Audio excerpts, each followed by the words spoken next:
नमस्कार, मैं हूं आपके साथ मयंक। आज 3 अप्रैल है और पिछले 12 घंटे के अंदर कहां कहां हमले हुए वो सारे अपडेट मैं आपको दूंगा। लेकिन एक बड़ी खबर, यूरेनियम के लिए छिड़ गई है भयंकर जंग। और ऐसा क्यों कहा जा रहा है वो मैं आपको बताऊंगा। अगर आपने नोटिस किया हो, देखिए डोनाल्ड ट्रंप ने कल जिस तरह से राष्ट्र के नाम संदेश दिया, उन्होंने जो भी बातें कही, उसके बाद अब ये कहा जा रहा है कि अब ये जंग जो है वो हॉर्मूज से हटकर यूरेनियम पर आकर केंद्रित हो गई है। ऐसा क्यों कहा जा रहा है? अगर आप पिछले 24 घंटे का एनालिसिस करें, यानी 2 तारीख और आज 3 तारीख है, इसके बीच में जहां पे हमले हुए हैं जिन जगहों पर, अगर आपने वो नोटिस किया होगा कि अमेरिका की तरफ से कहां बमबारी की गई, तो आप देखिए नतांज में बमबारी होती है, आप देखिए कुम में, फोर्दो में बमबारी होती है, इस्फहान न्यूक्लियर सेंटर पर बमबारी होती है, पार्चीन में होती है, मिंजादेई में होती है, लविशान शियन में होती है और अराक में होती है। ये जो मैंने 6-7 नाम लिए, ये वो सब जगह हैं जो आप न्यूज़ में सर्च करें आपको मिल जाएगा। इन हर ठिकाने पे अमेरिका के B-2 bombers bunker buster bomb से जबरदस्त बमबारी कर रहे हैं। अब आखिर इसकी वजह क्या है? ऐसा क्या है यहाँ पे? आप जानते ही होंगे, इसमें अधिकांश जगह ऐसी हैं जहाँ हैवी वाटर रिएक्टर्स हैं, यहाँ पर प्लूटोनियम के सेंटर्स हैं, और ये वो जगह है जो ईरान के न्यूक्लियर सेंटर्स हैं। अब असल में डोनाल्ड ट्रंप क्या चाहते हैं, अमेरिका क्या चाहता है? बड़े सारे एक्सपर्ट्स ये बता रहे हैं कि डोनाल्ड ट्रंप की नज़र है ईरान के उस 450 किलो यूरेनियम में, जो किस जगह पर है वो कोई नहीं जान सकता। लेकिन ये जितने नाम लिए मैंने आपके सामने, नतांज हो, फोर्दो हो, इस्फहान हो, मिंजादेई, लविसान शियन, अराक, कहीं पे भी किसी भी जगह, या फिर पिकैक्स माउंटेन, किसी भी जगह पर ये यूरेनियम हो सकता है। और डोनाल्ड ट्रंप असल में फंस गए हैं इस यूरेनियम के चक्कर में। देखिए हॉर्मूज का जो होगा वो होगा। अब ये बात तय हो चुकी है कि अगर हॉर्मूज पर कोई बड़ा ऑपरेशन करते हैं डोनाल्ड ट्रंप, तो भयंकर कैजुअल्टी होगी। ईरान की सेना ने कल अनाउंसमेंट कर दिया है कि हमने आदेश दे दिया अपने 6 लाख सैनिकों को। मैं बार बार 6 लाख इसलिए कह रहा हूं क्योंकि 6 लाख सैनिक डिप्लॉय हैं हॉर्मूज के आसपास। अगर किसी भी तरह का दुश्मन की तरफ से एक कदम भी रखा गया तो एक भी दुश्मन को वापस नहीं जाने देना है। यह ईरान की सेना का सीधा आदेश आ गया अपने हर सैनिकों के लिए। जो सेना के कमांडर्स हैं ईरान के, उन्होंने आदेश दे दिया है एक भी सैनिक वापस नहीं जाना चाहिए दुश्मन देश का। ऐसे हालात में हॉर्मूज में ऑपरेशन करना बहुत मुश्किल होगा। तो फिर सवाल यह है कि डोनाल्ड ट्रंप ने ये 4 हफ्ते जो जंग आगे बढ़ाई, इसकी बड़ी वजह क्या है और पेंटागन में क्या प्लान हो रहा है? बताया ये जा रहा है कि पेंटागन में, अमेरिका के रक्षा मंत्रालय में, एक बड़ा प्लान तैयार किया गया जो डोनाल्ड ट्रंप को दिखाया गया। और प्लान ये है कि ये जितने इलाके हैं जहां पर 450 किलो यूरेनियम हो सकता है, कैसे यहाँ पर पैराट्रूपर्स को उतारा जाए, कैसे यहाँ पर मरीन्स को उतारा जाए, और एक बड़ा ऑपरेशन करके ये जो यूरेनियम है इस पर कब्जा किया जाए। ऐसा प्लान पेंटागन में तैयार हुआ, लेकिन उसको अमली जामा पहनाना बेहद मुश्किल है। उसकी वजह यह है कि अगर इस किसी भी जगह पर आपने पैराट्रूपर्स से या किसी भी तरह के मरीन्स अगर यहाँ पे पैराशूट से उतरते हैं तो फिर वापस कैसे जा पाएंगे? देखिए पहली बात तो यही साफ नहीं है कि यूरेनियम है कहाँ। इन सब जगहों में कहीं भी हो सकता है, और हो सकता है कि ये कई जगह में डिवाइड हो। इस बात की कोई गारंटी नहीं कि 450 किलो यूरेनियम एक ही जगह रखा हो, कई जगह पर डिवाइड हो सकता है। तो सवाल यह है कि आखिर यहाँ से यूरेनियम हासिल कैसे किया जाएगा? बहुत सारी जगह ऐसी हैं जो तबाह हैं, बंकर बस्टर बम्स आपने गिराए, मलबा पड़ा हुआ है। आप कैसे ग्राउंड ऑपरेशन करेंगे? कैसे उसको खोजा जाएगा? और अगर वहाँ है तो बाहर कैसे निकाला जाएगा? और अगर भारी बमबारी होती है तो वहाँ पर रेडिएशन भी हो सकता है। ऐसे हालात में आप कैसे, अगर किसी जगह पर आप कंटामिनेटेड मटेरियल रखा हुआ है तो वहाँ पर ग्राउंड फोर्सेस कैसे उसको निकाल पाएगी? देखिए असल में हो ये रहा है, एक्सपर्ट्स ये बता रहे हैं कि यूरेनियम पर आकर डोनाल्ड ट्रंप क्यों फंस गए। अमेरिका ने वो गलती कर दी है ईरान पर हमला करके जिसने हमेशा के लिए अमेरिका के लिए एक बड़ा खतरा पैदा कर दिया। कैसे कर दिया? देखिए अक्सर ये बात कही जाती है, मैं हाल ही में एक बयान सुन रहा था, और शायद मुश्तबा खामेनेई जो नए सुप्रीम लीडर हैं उनकी तरफ से ये बात कही गई, और अली खामेनेई साहब के लिए उन्होंने ये बात कही थी, अमेरिका से कही कि जो शख्स न्यूक्लियर बम नहीं बना रहे थे आपने उनको शहीद कर दिया। आपने अली खामनेई साहब को शहीद कर दिया, उन्होंने तो कभी न्यूक्लियर बम नहीं बनाया था। लेकिन अब इस बात की कोई गारंटी नहीं है कि ईरान न्यूक्लियर बम नहीं बनाएगा। और अब एक्सपर्ट्स ये मान के चल रहे हैं पूरी दुनिया के और खास तौर पर अमेरिका के कि अब ईरान न्यूक्लियर कैपेबिलिटी, एटमी शक्ति जरूर हासिल करेगा। और ये जो 450 किलो यूरेनियम है, सब जानते हैं कि ये सेफ है। अमेरिका भी जानता है ये सेफ है, ईरान भी जानता है, पुतिन भी जानते हैं, चीन भी जानता है, सब जानते हैं कि ये सेफ है। लेकिन सवाल है ये है कहाँ। अब देखिए हुआ ये कि इस हमले में वो यूरेनियम बच गया। सेंट्रीफ्यूजेस बनाना बड़ी बात नहीं है, वो तो कोई भी प्रोवाइड कर देगा, वो किम जोंग उन प्रोवाइड कर देंगे। ईरान अगर एक चाहेगा तो वो 100 सेंट्रीफ्यूजेस प्रोवाइड कर देंगे, वो कोई बड़ी बात नहीं है, वो पहुंच जाएगा वहां तक, उसको अमेरिका क्या कोई नहीं रोक सकता। तो ऐसी स्थिति में डोनाल्ड ट्रंप की कोशिश है कि किसी तरह से ये यूरेनियम पर कब्जा हो जाए, वरना अगर ईरान ने न्यूक्लियर बॉम्ब बना लिया उसके बाद क्या होगा। उसके बाद अमेरिका के एग्जिस्टेंस पे, इजराइल की हम बात ही छोड़ देते हैं, हम इजराइल को अलग करिए, वो फिर कोई मुद्दा ही नहीं रह जाएगा। वो अमेरिका के लिए एक ऐसा खतरा पैदा हो जाएगा जो किम जोंग उन या नॉर्थ कोरिया से बड़ा खतरा होगा। नॉर्थ कोरिया पे तो अभी न्यूक्लियर बम से ही खतरा है, लेकिन यहां तो सुप्रीम लीडर पर हमला कर दिया गया ना, सुप्रीम लीडर को शहीद कर दिया गया। तो अब हमेशा अगर न्यूक्लियर कैपेबिलिटी हासिल कर लेता है ईरान, तो हमेशा के लिए खतरा पैदा हो जाएगा। और आप इतना ही नहीं, आप देखिए कितनी बड़ी मिस्टेक हो गई है अमेरिका से। अगर आप सर्च करें चाइना के न्यूक्लियर प्रोग्राम को, आप सर्च करें, चाइना के कई न्यूक्लियर साइट्स पर बड़ी तेजी से हलचल हो रही है। खासकर जैसे सिचुआन की बात करें, ये वो सेंटर है चाइना का जहां न्यूक्लियर फैसिलिटीज है, यहां तेजी से कंस्ट्रक्शन हो रहा है। और कंस्ट्रक्शन किस तरह का हो रहा है, चाइना में जिस जगह भी हो रहा है वहां पर जो न्यूक्लियर फैसिलिटी है उसके ऊपर ऐसे बंकर्स बनाए जा रहे हैं जिस पे अगर बम्बार्डमेंट होता है तो असर ना हो। अब चीन ये तैयारी क्यों कर रहा होगा, आप सोचिए। ऐसी खबरें नॉर्थ कोरिया से भी आ रही है कि नॉर्थ कोरिया ने अपने एटॉमिक प्रोग्राम को कई गुना तेज कर दिया है। अपने एटॉमिक जो सेंटर्स हैं उनकी सुरक्षा के लिए बंकर बस्टर बॉम्ब जिनको तबाह ना कर पाए, ऐसे जो है वो इंफ्रास्ट्रक्चर बनाए जा रहे हैं। यानी हर शख्स बड़ी माइन्यूटली, हर देश वॉच कर रहा था कि अमेरिका किस तरह से हमले करता है, उसकी स्ट्रेटजी क्या है, कब B2 बॉम्बर्स कैसे आते हैं, किन लोकेशन का चयन करता है अमेरिका, वहाँ पे कौन से हथियारों से हमला हो रहा है, कहाँ टॉमहॉक मिसाइल से हमला होता है, कहाँ B2 से हमला होता है। ये पूरी स्ट्रेटजी नॉर्थ कोरिया ने अपने कमांडर्स के दिमाग में छपवा दी है। ये बात चाइना अच्छी तरह से समझ गया है, ये बात रूस अच्छी तरह से समझ गया है। ये जो जंग लड़ी 1 महीने की, ये सिर्फ ग्राउंड पे, ये सिर्फ एयर वॉर नहीं हारा अमेरिका। अमेरिका ने कैसे विदेश नीति ना की जाए इसका परफेक्ट एग्जाम्पल पेश किया है।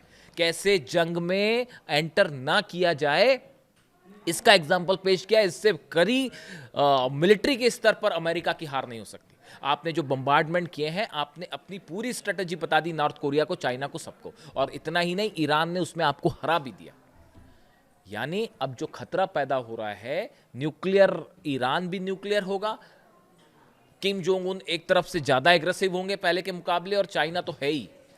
और पूरा का पूरा वॉर स्ट्रेटजी आपने बता के रख दी और उसमें भी आप हार गए, आपके बेसेस जल गए। ईरान में न सत्ता परिवर्तन हुआ, ईरान का मिसाइल सिस्टम, आपके ईरान के मिसाइल सिस्टम पे हम अलग से बात करेंगे। ये जो बातें होती हैं बार बार कि ईरान की मिसाइलें खत्म हो रही हैं और ऐसा और वैसा, उस पर अलग से बात की जाएगी।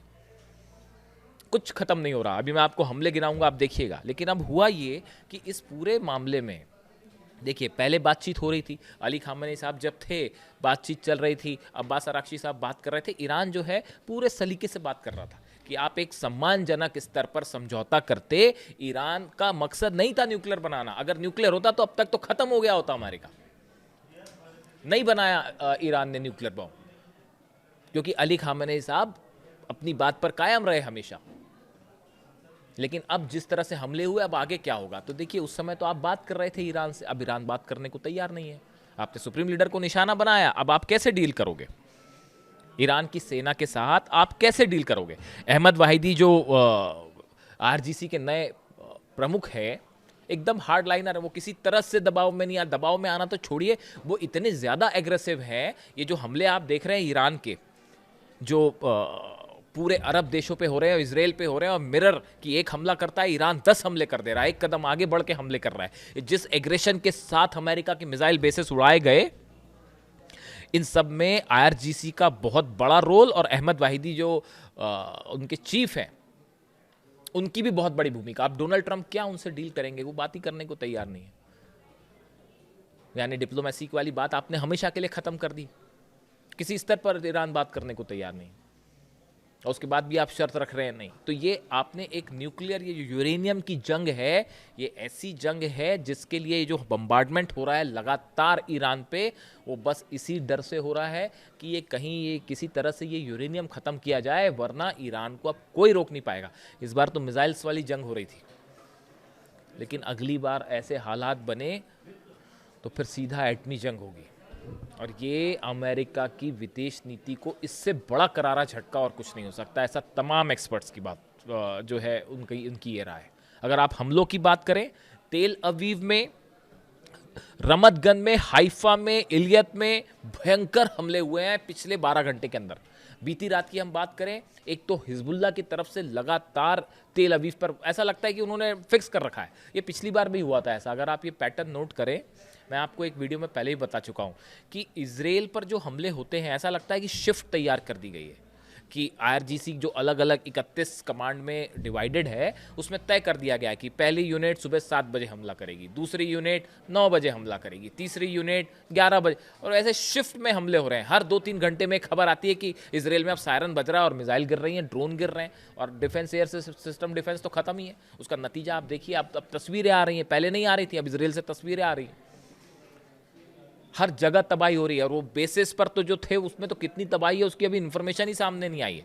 जो जितने भी रनवेज थे इजराइल के, जहां टेक ऑफ करते थे F-35 जेट्स और बाकी के फाइटर जेट्स, चाहे वो बेन गुरियन एयरपोर्ट हो, चाहे नेगेव हो, सब जगह, नेवातिम हो, सब जगह भयंकर तबाही मची। इसके अलावा आप बात करें, देखिए इरबिल में अमेरिका के बेस पर फिर से हमला हुआ है, जॉर्डन में US बेस पर फिर मिसाइल गिरी है, और आप बात करें बहरीन के 5th फ्लीट जो है जहां अमेरिका की, उसका तो ये हाल है, जो एक्सपर्ट बता रहे हैं कल फिर हमला हो गया उसमें। जो बहरीन की 5th फ्लीट है उसमें कल फिर से हमला हुआ, उसके ऊपर फिर से मिसाइल मारी गई। यानी 5th फ्लीट का ये हाल है वहां अमेरिकी सेना का कि वो बाहर नहीं निकल पा रहे हैं। वहां हर दूसरे दिन बहरीन में 5th फ्लीट जो है अमेरिकी सेना को टारगेट करके हमला हो जाता है, और बड़े सटीक स्ट्राइक्स, और एयर डिफेंस पूरा खत्म है, थार्ड पूरा खत्म है, पेट्रियट खत्म है, वो कुछ नहीं रुक रहा। डोनाल्ड ट्रंप कह रहे हैं कि हम अपने अरब देशों को अकेला नहीं छोड़ेंगे, उनकी मदद करेंगे। अरे भाई, अपनी मदद तो हो नहीं पा रही है, तो दूसरे की मदद कैसे करेंगे? बड़ा सवाल ये भी है। अरब देश क्या विश्वास कर पाएंगे अब अमेरिका में कि अमेरिका हमें बचाएगा? कैसे बचाएगा? वो अपने बेस नहीं बचा पाया तो आपको क्या बचाएगा? और बड़े दिनों से मंथन चल रहा है कि ईरान के खिलाफ जो है मन बनाया जा रहा है कि मिलकर हमला करें, हिम्मत कोई नहीं कर पा रहा।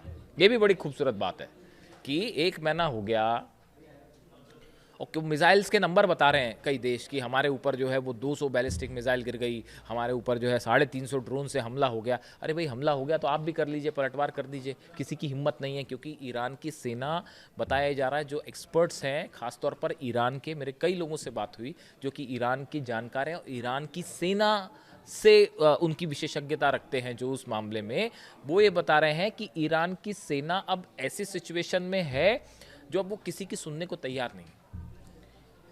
वो इस्लामिक रेवोल्यूशन के जो प्रिंसिपल्स थे उस पर चल रही है, और सुप्रीम लीडर का असैसिनेशन एक ऐसी घटना थी जिसने इस जंग की पूरी सूरत ही बदल के रख दी है। आज अमेरिका और इजराइल समेत 12 देशों पर हमला किया ईरान ने, और ईरान उसमें जीत हासिल कर चुका है। अमेरिका वापस जाने को मजबूर हो रहा है। इससे बड़ी जीत ईरान की और क्या हो सकती है? आप देखिए। इसके अलावा बगदाद की बात करें, अमेरिकी नागरिकों को कह दिया भैया इराक छोड़ दीजिए, वरना आप कभी भी किडनैप हो सकते हैं, आपके ऊपर हमले हो सकते हैं, मिसाइल अटैक हो सकते हैं। इराक का तो ये हाल है कि वहाँ पे जो है जितने बेसेस हैं अमेरिका के, वहाँ पे लगातार ड्रोन ही बरस रहा है। वो ड्रोन हमले रुक ही नहीं रहे वहाँ पे अमेरिका की सेना संभल ही नहीं पा रही है। आप देखें दुबई की, फिर से हम बात करें, दुबई पे बार बार ये कहा जा रहा है कि UAE जो है वो जंग में शामिल हो सकता है, और इस तरह की बातें हो रही हैं। अबू मूसा आइलैंड को लेकर मैंने बताया था कि UAE ऑपरेशन वहाँ करने के लिए कह रहा है। अबू धाबी और दुबई में जितनी मल्टीनेशनल्स हैं, सब में वर्क फ्रॉम होम शुरू हो गया है। वो अमेज़ॉन पर जैसे हमला हुआ उसके बाद से जितनी बड़ी मल्टीनेशनल कंपनियां हैं, डेटा फर्म्स हैं, उन सब में वर्क फ्रॉम होम कर दिया गया, कहा गया कि भाई घर से काम करिए वरना कब क्या मिसाइल गिर जाए कोई भरोसा नहीं है। तो आप सोचिए कि पूरी दुनिया भर में कितने बड़े स्तर पर अर्थव्यवस्था को जो है क्षति पहुंच रही होगी। और कई लोग तो ये भी कह रहे हैं कि $200 प्रति बैरल चला जाएगा ऑयल। ये बार बार अनाउंसमेंट, प्रेस कॉन्फ्रेंस करने और बयान देने से तेल के दाम कम नहीं होते। एक या दो बार कम हो सकते हैं, उसके बाद बार बार कम नहीं होंगे। और ये कहा जा रहा है कि $200 प्रति बैरल तक जा सकता है। उसके बाद जो हाहाकार मचेगा, शायद वर्ल्ड वॉर 2 के बाद ऐसी सिचुएशन बनती दिखाई देगी। आप देखें, एक बड़ा कोइंसिडेंस और है कि 2 दिन पहले जो है रशिया के विदेश मंत्री लावरोव ने कहा कि हालात वर्ल्ड वॉर वाले हो रहे हैं। उसके बाद डोनाल्ड ट्रंप ने जब कल प्रेस कॉन्फ्रेंस की तो डोनाल्ड ट्रंप भी यही बोले कि वर्ल्ड वॉर 1 इतने दिन चला था, वर्ल्ड वॉर 2 इतने दिन चला था। यानी वर्ल्ड वॉर का जिक्र डोनाल्ड ट्रंप भी कर रहे हैं और रूस भी कर रहा है। मतलब समझिए, बड़ी सारी चीजें, इस जंग सिर्फ अमेरिका ईरान की नहीं है, रूस भी इन्वॉल्व है और चाइना भी इन्वॉल्व है। बात ये भी है। इसके अलावा आप देखें कि अब आगे अमेरिका क्या करेगा। बार बार मेरे से सवाल हो रहे हैं। देखिए, पावर प्लांट्स निशाने पर हैं ईरान के। इलेक्ट्रिसिटी 2 प्लांट पर कल हमला हुआ है। तेल के ठिकानों पर ईरान के हमले होने शुरू हो गए। खर्ग पर पता नहीं, मैं इस बात को लेकर बहुत कन्विंस नहीं हूँ कि हॉर्मूज में अमेरिका ऑपरेशन करेगा, क्योंकि जो स्ट्रैटेजिकली मैं सिचुएशन समझ पा रहा हूँ, अगर वो खर्ग में आएंगे तो फिर वापस नहीं जा पाएंगे। भाई सिचुएशन तो, हालात तो यही बता रहे हैं। ईरान के ऊपर क्या किसी बड़े हथियार से हमला हो सकता है? मतलब मेरा कहना है किसी तरह का क्या केमिकल वेपन से या वेपोराइज बम जो होता है जो सब कुछ जीरो कर देता है, इस तरह की कोई हमले हो सकते हैं, हो भी सकते हैं। यू नेवर नो, क्योंकि अब आपने जंग में तो ईरान ने हरा दिया, अब इसमें तो किसी को कोई शक रहा नहीं। बड़े बड़े एक्सपर्ट दुनिया भर के हैरान हैं कि ये कैसे हो गया, क्या हो गया। 1 साल से मैं वीडियो बना रहा था, आपको 1 साल से बता रहा था हमला करने का अंजाम क्या होगा। कुछ नहीं बचेगा, ना बेस बचेगा, ना इकोनॉमी बचेगी, ना हॉर्मूज बचेगा। और देखिए वही हुआ। और आपको मैं फिर बता रहा हूं, अगर ये जंग खत्म नहीं हुई जल्दी तो ऐसी हालात बनेंगे पूरे दुनिया में जिसकी आप कल्पना नहीं कर सकते, कोई सोच नहीं सकता। और डोनाल्ड ट्रंप का सत्ता परिवर्तन करने चले थे ईरान में, अब हालात ये हो गए कि सत्ता परिवर्तन अमेरिका में होने जा रही है। 35% गिरकर रह गई है ट्रंप की अप्रूवल रेटिंग। 75% अमेरिकी कह रहे हैं कि अर्थव्यवस्था का बुरा हाल है। एक सर्वे देख रहा था मैं, वहां पे हुआ 67% लोग कह रहे हैं कि देश की हालात खराब है। अमेरिका के लोग कह रहे हैं, ईरान के नहीं, अमेरिका के कह रहे हैं। अरे आप कंफ्यूज हो गए, ईरान की बात नहीं कर रहा हूं मैं तो अमेरिका की बात कर रहा हूं। 50% युद्ध के लोग कह रहे हैं कि युद्ध का नकारात्मक प्रभाव हो गया हमारे ऊपर, ये अमेरिका के लोग कह रहे हैं। यानी सत्ता परिवर्तन हो रहा है, लेकिन वो अमेरिका में होता दिख रहा है। जैसे डोनाल्ड ट्रंप की जो भतीजी है, उन्होंने खुद ने ट्वीट कर दिया कि सत्ता परिवर्तन ईरान में नहीं, अमेरिका में होने जा रहा है। तो बॉडी लैंग्वेज ही बता रही थी डोनाल्ड ट्रंप की। कल आपने देखा ही होगा उनका राष्ट्र के नाम संदेश, उस समय आप उनकी जो बॉडी लैंग्वेज थी वही बता रही थी कि डोनाल्ड ट्रंप का हाल क्या है। तो देखिए, कुल मिला के स्थिति यह है कि ये मामला अब यूरेनियम की तरफ। यूरेनियम एक ऐसा मुद्दा है जिसका प्रभाव लंबे समय तक होने वाला है और ये पूरे मिडिल ईस्ट की दशा दिशा बदल देगा। यूरेनियम अगर अमेरिका नहीं हासिल कर पाया, जो कि हासिल करना असंभव है अमेरिका के लिए, और ईरान ने न्यूक्लियर परीक्षण, अब इसमें कोई डाउट नहीं, कम से कम मुझे तो नहीं है कि अब ईरान को आप न्यूक्लियर बम बनाने से नहीं रोक सकते। और उसके बाद जो अंजाम होगा उसके जिम्मेदार डोनाल्ड ट्रंप होंगे और अमेरिका होगा। जो भी अपडेट है आप तक पहुंचाऊंगा। Thank you so much.